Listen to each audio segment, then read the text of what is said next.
Hi viewers, welcome to this video. Today we will learn how to set unit in AutoCAD. Open the AutoCAD software,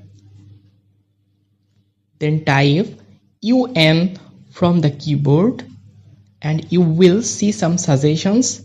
At the very top there will be the units option.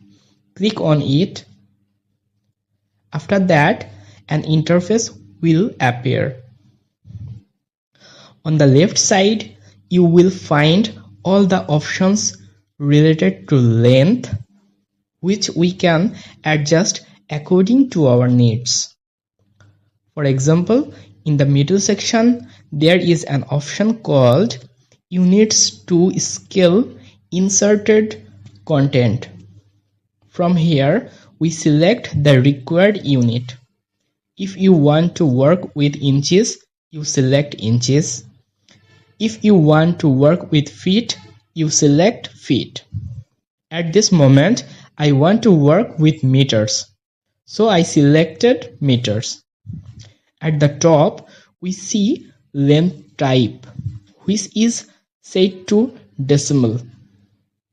We will keep it as decimal. In the precision option, I usually select the setting that shows up to 2 decimal places. At the very bottom, in the options, units for specifying the intensity of lighting. We will keep it set to international. Now on the right side, there are options related to angle. We will keep the angle type as decimal degrees, since we usually work in degrees. Then set precision to 0. There is also a checkbox for clockwise.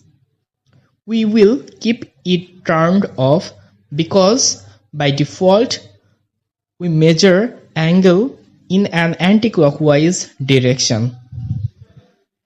Finally, click OK at the bottom left and our unit setup will be complete. Thank you.